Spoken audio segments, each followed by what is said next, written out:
নমস্কাৰ মই কুলিন কলিতা এটা ক্ষুদ্ৰ প্ৰয়াস লৈ মই আপোনালোকৰ ওচৰলৈ আহিছো আমাৰ হাই স্কুলত পঢ়া যিখিনি ল'ৰা ছোৱালী আছে তেওঁলোকে গণিত বিষয়টো বিশেষকৈ বহুত আমাৰ গ্ৰামাঞ্চলত এনেকুৱা ল'ৰা ছোৱালী আছে যে স্কুলত যিখিনি পঢ়ে তাৰ উপৰঞ্চিও তেওঁলোকে জানিব লগা কথা থাকিলে প্ৰাইভেট টিউচন তেওঁলোকে ল'ব নোৱাৰে আৰ্থিক মানে সমস্যাৰ কাৰণে গতিকে মই তেওঁলোক বিশেষকৈ সেই ল'ৰা ছোৱালীখিনিৰ প্ৰতি মানে নজৰত ৰাখি বা সেই ল'ৰা ছোৱালীখিনিক টাৰ্গেট কৰি মই এই প্ৰয়াসটো আৰম্ভ কৰিছো যাতে একেবাৰে ইউনিট টেষ্ট হাফ ইয়াৰলি বা বছৰেকীয়া বা মানে মেট্ৰিক পৰীক্ষালৈকে তেওঁলোকে এই ক্লাছসমূহ যদি নিৰন্তৰভাৱে মানে চাই থাকে বা তেওঁলোকে যদি ফলো কৰি থাকে তেতিয়াহ'লে যাতে তেওঁলোকে এটা ভাল ৰিজাল্ট কৰিব পাৰে বা গণিত বিষয়টো ভালদৰে বুজি পাব পাৰে তাৰে এই ক্ষুদ্ৰ প্ৰয়াসটোৰে মই আৰম্ভ কৰিছো ইতিমধ্যে মই ক্লাছ 9 ৰ বাবে 5টা ক্লাছ প্ৰথম চেপ্টাৰটোৰ 5টা মই ক্লাছ কৰিছো আপোনালোকে সেই ক্লাছ বিলাক চাব পাৰে বা বিভিন্ন স্কুলত যদি আপোনালোকে এজন শিক্ষক হয় বা যদি এজন আপুনি অভিভাৱক হয় তেনেহলে স্কুলৰ ল'ৰা ছোৱালীৰ মাজত এই ক্লাছ বিলাক আপোনালোকে দি দিব পাৰে ফৰৱাৰ্ড কৰিব পাৰে তেওঁলোকে যাতে চাব পাৰে আৰু এতিয়া মই আজি ক্লাছ 10 ৰ বাবে যেটো প্ৰথম চেপ্টাৰ এই প্ৰথম চেপ্টাৰটো লৈ আহিছো প্ৰথম চেপ্টাৰটো শেষ নোহালৈকে মই ক্লাছ 10 ৰে ক্লাছ কৰি থাকিম আৰু যেতিয়া প্ৰথম চেপ্টাৰটো শেষ হ'ব তেতিয়া পুনৰবাৰ মই ক্লাছ 9 ৰ এটা নতুন চেপ্টাৰ লৈ আপোনালোকৰ ওচৰত উপস্থিত হ'ম আশা কৰিছো মোৰ এই প্ৰয়াসটোক আপোনালোকে সমৰ্থন জনাব গতিকে মই আজি 10 ৰ গণিত কিতাপখনৰ এখন কিতাপ এই কিতাপখনৰ যেটো প্ৰথম চেপ্টাৰ আছে যেটো বাস্তৱ সংখ্যা এই বাস্তৱ সংখ্যাৰ যিখিনি গণিত মূলত আমি বুজি পোৱা উচিত বা বুজি পাব লাগে এটা ল'ৰা বা ছোৱালীয়ে সেইখিনি কথা মই ইয়াতে আলোকপাত কৰিম হয়তো প্ৰতিটো গণিত কৰাৰ কাৰণে সময়ৰ অসুবিধা হ'ব পাৰে মই চেপ্টাৰটোৰ মূল বিষয়বস্তুখিনি ক'ব যাম আৰু আজিকালিটো পৰীক্ষাত সেই কোৰ কনসেপ্টৰ ওপৰতে প্ৰশ্নবিলাক কাটে মই আশা কৰিছো যে যিমান সহজকৈ মই কথাটো ক'ব পাৰো মই চেষ্টা কৰিম হয়তো মোৰ ভিডিঅ' চোৱা বহুত ছাত্ৰ ছাত্ৰী এনেকুৱা থাকিব যে তেওঁলোকে হয়তো এইবিলাক কথা খুব ভালদৰে জানে গতিকে তেওঁলোকে যেহেতু জানেই গতিকে মানে কোনো কথা নাই বহুত ভাল কথা তেওঁলোকে জানে কিন্তু মই টাৰ্গেট কৰিছো যিবিলাক অলপ মধ্যম স্তৰৰ ল'ৰা ছোৱালী যে নেকি ভালদৰে বুজি পোৱাৰ অলপ অসুবিধা পায় স্কুলতো হয়তো ভালকৈ বুজি নাপায় তেওঁলোকে যাতে ভালদৰে বুজি পাব পাৰে তাৰে কাৰণে অতি সহজকৈ বা সহজ ভাষাত এই ক্লাছবিলাক কৰাৰ কাৰণে মই চেষ্টা কৰিছো তো ঠিক আছে মই আজি প্ৰথম ক্লাছটো আৰম্ভ কৰিব বিচাৰিছো ক্লাছ 10 ৰ বাবে যদি তোমালোক ক্লাছ 10 ৰ ল'ৰা ছোৱালী হোৱা বা যদি কোনোবা ক্লাছ 10 ৰ অভিভাৱক আছে ল'ৰা ছোৱালী তেওঁলোকে যদি এই ক্লাছবিলাক ল'ৰা ছোৱালীক দেখুৱায় তেতিয়া মই ভাবো তেওঁলোকৰ কাৰণে সহায়ক হ'ব তো বাস্তৱ সংখ্যাৰ বিষয়ে যদি আমি ক'ব খোজো তেতিয়া প্ৰথমতে আমি জানিব লাগিব এই বাস্তৱ সংখ্যাটো কি বস্তু আৰু এই বাস্তৱ সংখ্যাটোক আধাৰ হিচাপে লৈ আমি চেপ্টাৰটোত কি প্ৰশ্ন আছে আমি আলোচনা কৰিব পাৰোঁ তো বাস্তৱ মানে যেটো ৰিয়েল আমি যে কওঁ এটোটা মানে ৰিয়েল কথা সঁচা কথা মানে বাস্তৱিক অৰ্থত আমাৰ চাৰিওপাশে আমি হিসাব নিকাচ কৰাৰ কাৰণে হওক বা বিভিন্ন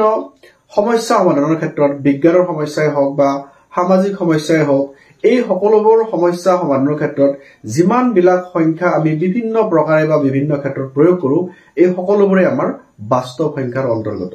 যেনে আমি তো ক'ব খোজো যেনে ধৰক স্বাভাৱিক সংখ্যা যাক আমি ন্যাচাৰাল নাম্বাৰ বুলি কওঁ এটো n লিখে ইয়াতে w যে পূৰ্ণ সংখ্যা বা হোল নাম্বাৰ বুলি কওঁ z বা i বা আইও লিখে জেডো লিখে যাক আমি মানে অখণ্ড সংখ্যা বুলি কওঁ পৰিমেয় সংখ্যা আমি লিখো এনেকৈ আমি যিমান বিলাক সংখ্যা আমি পাইছো নহয় এই সকলোবোৰ সংখ্যাই আমি ডাঙৰকৈ এটা বৃহৎ এটা সংহতিৰ ভিতৰত সোমাই থাকে যাক আমি বাস্তৱ সংখ্যা বুলি কওঁ আৰু এই বাস্তৱ সংখ্যাবোৰ সব বিলাক আপোনালোকে বা তুমি বুলিও কৈছো ছাত্ৰ ছাত্ৰীক উদ্দেশ্য কৰি যেটো কথাখিনি কৈছো যে তোমালোকে জানা যিমান বিলাক সংখ্যা পাইছা মই ক্লাছ 9 ত অলৰেডি ক্লাছ লৈছো ইয়াৰ ওপৰত যে পৰিমেয় সংখ্যা অপৰিমেয় সংখ্যা নহয় সো সকলোবোৰ সংখ্যাই ইয়াৰ ভিতৰত সোমাই থাকিব যাক আমি বাস্তৱ সংখ্যা বুলি কওঁ আৰু এই বাস্তৱ সংখ্যাৰ অন্তৰ্গত যিখিনি কথা আছে আমি ইয়াতে এটা পঢ়িবলৈ লৈছো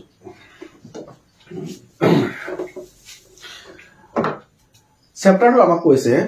যে ইউক্লিডৰ কলন বিধি ইউক্লিড নামৰ এজন বিখ্যাত মানে গণিতজ্ঞই এটা কলন বিধি আমাৰ কাৰণে দি দিছে যেটো কলন বিধি প্ৰয়োগ কৰি আমি সংখ্যাবিলাকৰ গসাগু নিৰ্ণয় কৰাত আমি সহায় কৰিব পাৰো বা সহায়ক হয় আমাৰ তো আমি প্ৰথমতে এই গসাগু নিৰ্ণয়ৰ ইউক্লিডৰ কলন বিধিটো জানাৰ আগে আমি সৰু কথা দুটা জানিব লাগিব সৰু কথাটো এনেকুৱা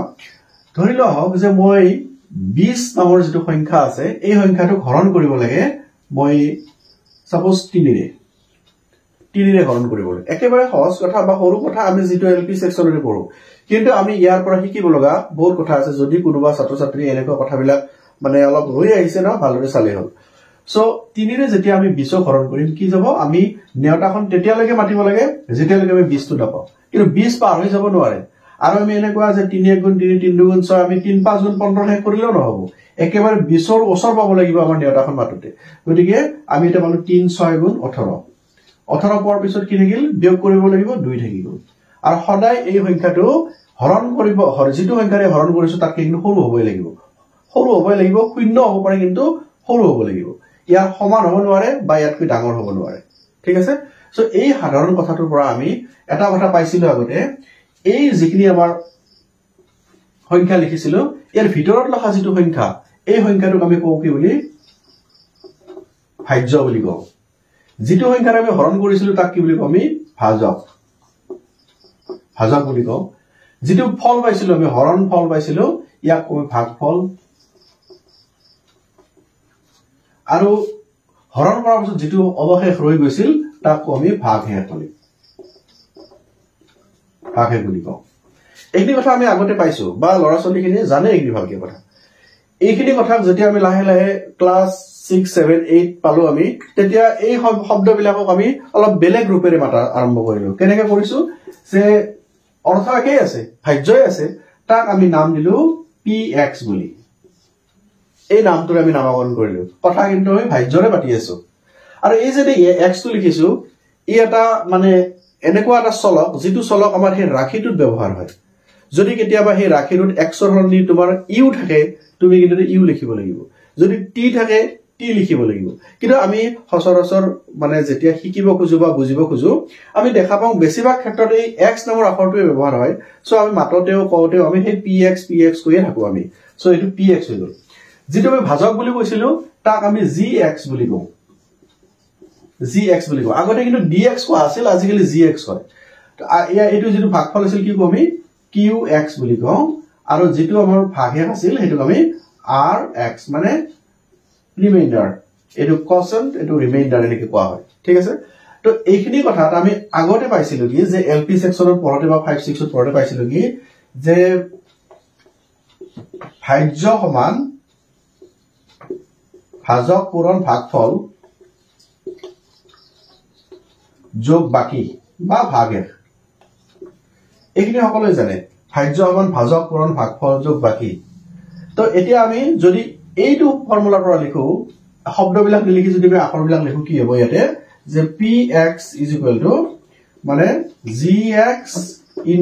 qx প্লাস ইনটু নে প্লাস rx এই কথাখিনি আমি যদিও আগতে পাইছিলো কিন্তু এতিয়া আমি ইয়াৰ প্ৰয়োগবিলাক শিকিব লাগিব যে ইউক্লিডৰ কলন বিধিটো এই ফৰ্মুলাটোৰ ওপৰতে বেস কৰি ফেলে মানে গঠন হৈছে গতিকে এই ফৰ্মুলাটো আমি এতিয়া অলপ বেলেগ ৰূপেৰে চাব লাগিব মানে আগতে শিকি আহিছিলো গণিত কৰিছিলো পাৰিছিলো ঠিকই আছিল এতিয়া অলপ বেলেগ দৃষ্টিভংগীৰে আমি ইয়াক ব্যৱহাৰ কৰি ইউক্লিডৰ কলন বিধিৰ জৰিয়তে সমস্যাবিলাক সমাধান কৰাৰ আমি চেষ্টা কৰিব লাগিব ঠিক আছে এইখিনিলৈকে বুজি পাইছা নহয় এতিয়া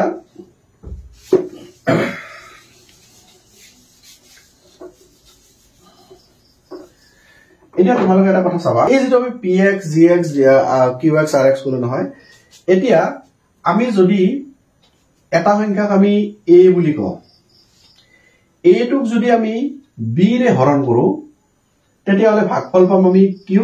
ভাগে পাম আমি r তোমালোকৰ কিতাপখনত হে gx px ৰ সলনি এই আখৰবিলাক ব্যৱহাৰ কৰিছে যাৰ ফলত ইয়াৰ উৎপন্ন হৈছে a bq r বুলি কোৱা হৈছে এই r ৰ মানটো মই আগতে কৈছিলো যে 3 ৰে যেতিয়া তুমি 20 হৰণ কৰিছিলা 3 6 গুণ 18 তলত যে 2 ৰৈছিল নহয় এই ভাগশেষটো এই সংখ্যাটোতকৈ সদায় সৰু হ'ব লাগিব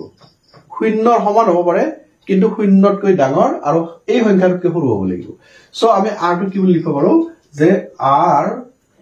কি হ'ব লাগিব এনেকৈ লিখিবা যে 0 less than equal r less than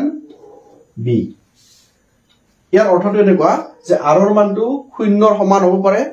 শূন্যতকৈ ডাঙৰ হ'ব পাৰে কিন্তু b তকৈ সৰু হ'ব লাগিব এই যে b টো লিখা আছিল এটা যি থাকে 3 ৰে যদি হৰণ দিয়া 3 কে কিন্তু সৰু হ'ব লাগিব এইটো শৰ্তৰে আমাৰ এইটো ইউক্লিডৰ কলন বিধিত ব্যৱহাৰ হ'ব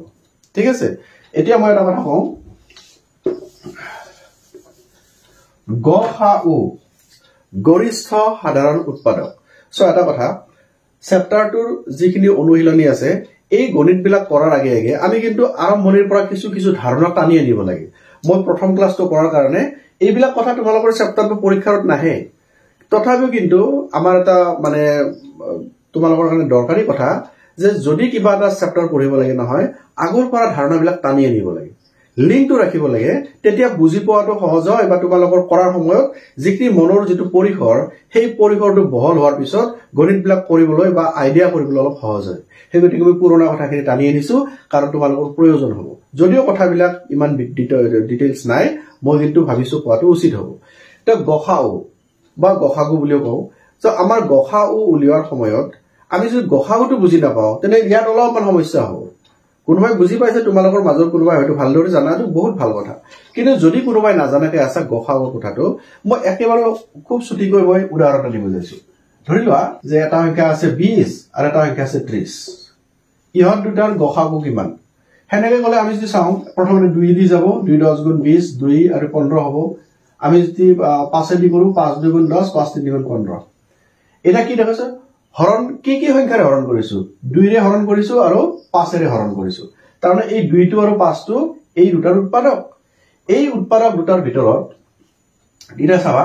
এই 2 পূৰণ 5 যি দুটা সংখ্যাৰে আমি হৰণ কৰিছিলো সেই পূৰণ ফলটো হ'ব তাৰ গসাগু মানে গৰিষ্ঠ সাধাৰণ উৎপাদক গতিকে আমাৰ এই গসাগু উলিওৱাৰ সময়ত মনত ৰাখিবা এই হৰণ কৰা সংখ্যা কেইটাহে আমি ল'ব লাগিব যদি লসাগু উলাব লাগে এই আটাই কেইটা আমি পূৰণ কৰিব লাগিব যেটো ৰিজাল্ট ওলাব সেইটো হ'ব তাৰ লসাগু তো গসাগুৰ কনসেপ্টটো জানিব লাগিব গসাগুৰ একমাত্ৰ উদ্দেশ্যটো হৈছে আটাইতকৈ কি ডাঙৰ সংখ্যাৰে আমাৰ দিয়া সংখ্যা কেইটা হৰণ যায় যে 20 আৰু 30 ৰ আটাইতকৈ কোনটো সংখ্যাৰে হৰণ কৰিলে তা সম্পূৰ্ণৰূপে হৰণ যাব আটাইতকৈ ডাঙৰ সংখ্যা কোনটো হ'ব 10 10তকৈ আৰু এনেকুৱা ডাঙৰ সংখ্যা নাই যেটো সংখ্যাৰে ইয়াক হৰণ কৰিব পাৰি বুজি পাইছা নহয় এতিয়া হম আমি আমাৰ লেসনটোৰ গণিতলৈকে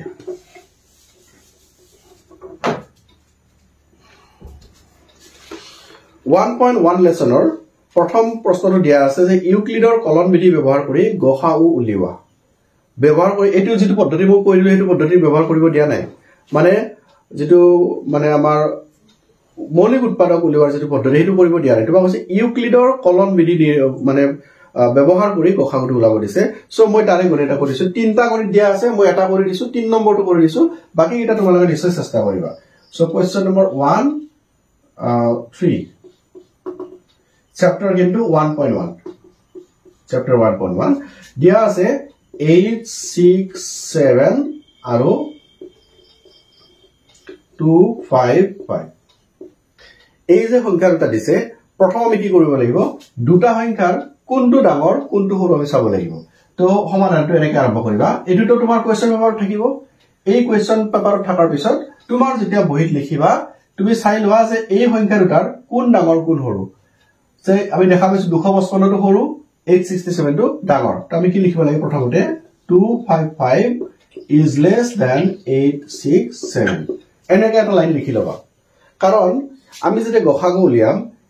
ইউক্লিডৰ কলন বিধিটো যেতিয়া আমি ব্যৱহাৰ কৰিম তেতিয়া আমি কি কৰিব লাগিব সৰু সংখ্যাটোৰে আমি ডাঙৰ সংখ্যাটো হৰণ কৰিব লাগিব হেগতিকে দিয়া সংখ্যা কেইটাৰ ভিতৰত এটা দুটা দিছে দুটা নহবও পাৰে তিনিটা সংখ্যাও দিব পাৰে তোমাক সেই তিনিটা সংখ্যাৰ ভিতৰত কি কৰিব লাগিব মই বাৰু পিছত জনাইম দুটা সংখ্যা থাকিলে কিন্তু আমি সৰু ডাঙৰ বাছি উলিয়াব লাগিব সৰুটোৰে আমি ডাঙৰটো হৰণ কৰিব লাগিব ঠিক আছে তো এইটো কৰাৰ লগে লগে প্ৰথমতে মই এটা কথা কৈলো যে আমি মনত ৰাখিব লাগিব ইউক্লিডৰ কলন বিধিৰ যেটো ফৰ্মুলা ইউজ কৰিব এটো কি আছিল যে a dq r এইটো আমি ফৰ্মুলা ব্যৱহাৰ কৰিব লাগিব ইউক্লিডৰ কলন বিধি মতে a মানে ভাজ্য আছিল ভাজক পূৰণ ভাগফল যোগ ভাগ এনেকৈ মনত ৰাখিলে হ'ল তো এটা হৰণ কৰিব লাগিব তো হৰণ কৰাতে মই ডাঙৰটো সৰুটোৰ হৰণ কৰিম চাই লবা 8 6 7 আৰু ইফালে আমাৰ 255 মোৰ অলপ বৰ্ডখন সৰু হোৱাৰ কাৰণে অলপমান মই মানে চাই চিটি লিখিব লগা আছে সো লিখিলো মই একনি মুছি দিছো বাৰু তোমালোকে গম পালা যে আমাৰ ঠিক আছে বাৰু এতিয়া নিমুছো অলপ পাছত কৈছিল সো 255 এৰ আমি 867 ক হৰণ কৰিব লাগিব কেইবাৰ যাব চোৱাছো ইয়াতে 2 আছে এটা 8 আছে 2 4 গুণ 8 মানে 200 হলে 800 4 বাৰ গলেতেন 200 পূৰণ কৰাৰ লগে লগে 55 পূৰণ কৰিব লাগিব 4 বাৰ 4 বাৰ 55 পূৰণ কৰিলে কিন্তু 60 হয় কি বহুত ডাঙৰ হৈ যাব হেৰ আমি কি কৰিব লাগিব 3 বাৰ দি চাও সো 3 5 গুণ 15 5 হাতে গল 1 3 5 গুণ 15 কে হল 6 হাতে গল 1 3 গুণ 6 কে 7 এটা এখিনি বিয়োগ কৰি দিম কিমান হ'ব 7 ৰ 5 গলে 2 6 6 গলে 0 8 ৰ 7 গলে 1 এইখিনি পালো নহয় একদম সিম্পল ডিভিজন তোমালোকে প্ৰত্যেককে জানা এই কথা তো এতিয়া মই যদি এই ইউক্লিডৰ কলন ভিডিও অনুযায়ী আমি লিখিব খুজো কি পাম যে ইয়াত লিখিব লাগিব 867 ইজ ইকুৱেল টু ভাজ্য সমান ভাজক পূৰণ ভাগফল মানে 255 ইনটু 3 ভাজক পূৰণ ভাগফল যোগ ভাগ f মানে কিমান 102 তোমালোকে বহিত যেতিয়া গণিতটো কৰিবা ভালদৰে পাতিলৈ কৰিবা মোৰ অলপ কনজাস্টেড হৈছে ইয়াতে সো মই কি কৰিছো এই হৰণ ফলটোৰ পৰা এইখিনি কথা লিখিছো এতিয়া আমাৰ এই গণিতটোৰ উত্তৰ তেতিয়াহে ওলাব যেতিয়া ভাগশেষটো শূন্য হয় কাৰণ আমি জানিছো যে গসাগু উলিয়াৰ সময়ত যদি আমাৰ ভাগশেষটো শূন্য নহয় বা সম্পূৰ্ণৰূপে হৰণ নাযায় তেতিয়া আমি গসাগুটো পাব নোৱাৰো তো আমাৰ ইয়াতটো ভাগশেষ ওলাইছে মানে শূন্য হোৱা নাই মানে কি ভাগশেষটো আছে তো ভাগশেষ থাকিলে গসাগু নোলাব মানে নহয় গসাগুটো সো আমাৰ টাৰ্গেট হ'ব কি ৰিপিটেড আমি এক্সাৰসাইজ কৰিব লাগিব ৰিপিটেড প্ৰেক্টিস কৰিব লাগিব যাতে আমাৰ ইয়াতে ভাগশেষটো শূন্য হয় ঠিক আছে তাৰমানে আমাৰ এটা স্টেপ পাৰ হৈ গল কিন্তু এই স্টেপটোত আমি ভাগশেষটো নাপালো তো আমি কি কৰিব লাগিব সেকেন্ড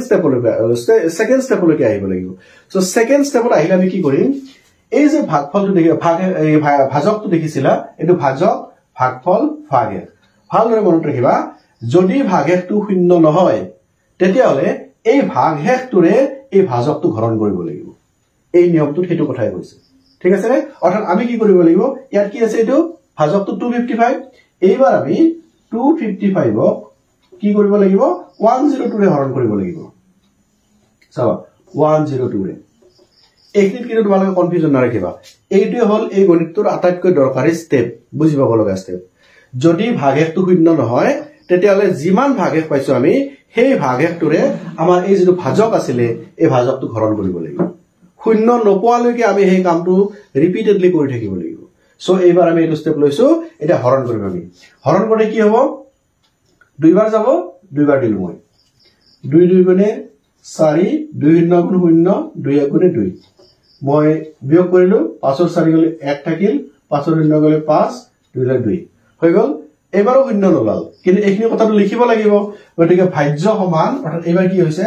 255 ইজ ইকুৱেল টু ভাজক পূৰণ ভাগফল মানে 102 ইনটু ভাগফল মানে কিমান 2 প্লাস ভাগে কিমান 51 হৈছে নে সো লাগে এটো r2 লিখি আছো নহয় আমি r2 কি হ'ব মানে 0 হ'বই লাগিব তেতিয়া আমাৰ উত্তৰটো ওলাব এবাৰ কি কৰিম আমি এই ভাগশেষটোৰে ইয়াত কি কৰিছো যেনেকে 102 ৰে আমি 255 হৰণ কৰিছিলো ঠিক তেনেদৰে 51 টোৰে আমি 102 বা 102 কে আমি হৰণ কৰিব লাগিব মোৰ জায়গা কম আছে তথাপি মই কৰি দিছো 102 51 কেবাৰ গৈছে দুইবাৰ গৈছে 51 গুণ 102 আৰু কিমান হৈ গল ভাগশেষ 0 হৈ গল অলপ সৰু হৈছে নে আৰু সো দুইবাৰ গল 0 হৈ গল এইটো লিখিব লাগিব কেনেকে যে 102 is equal to 51 into 2 51 into 2 plus 0 এই যে ভাগশেষটো 0 পালো আমাৰ ইয়াতে স্টেপ শেষ হৈ গল এটা মানে গসাগু কোনে হ'ব আমি বহুত সংখ্যা লিখিলো ইমানৰ মাজৰ গসাগু কোনে হ'ব তো ইয়াত কোনো কনফিউজন লব নালাগে একদম ধুনিয়া আৰু মনত থাকি যোৱা কথা এটো চাবা প্ৰত্যেকবাৰ আমি হৰণ কৰিছো হৰণ কৰোতে এবাৰো আমি ইয়াতে ভাগশেষ পোৱা নাছিল নাকি শূন্য হোৱা নাছিল ভাগশেষ ইয়াতে হোৱা নাছিল যি সংখ্যাৰে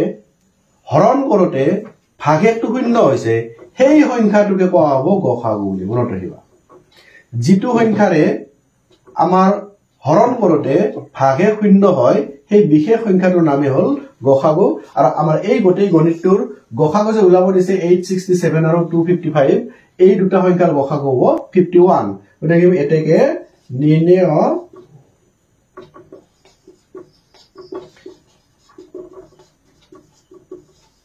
গসাগু ইজ ইকুৱেল টু 51 এটো হ'ব আনসাৰ আৰু এনেকে লিখিলে তোমালোকে নম্বৰ পাই যাবা ঠিক আছে সো এইটো গণিত তোমালোকে যেতিয়া প্ৰেক্টিস কৰিবা নহয় কৰোতে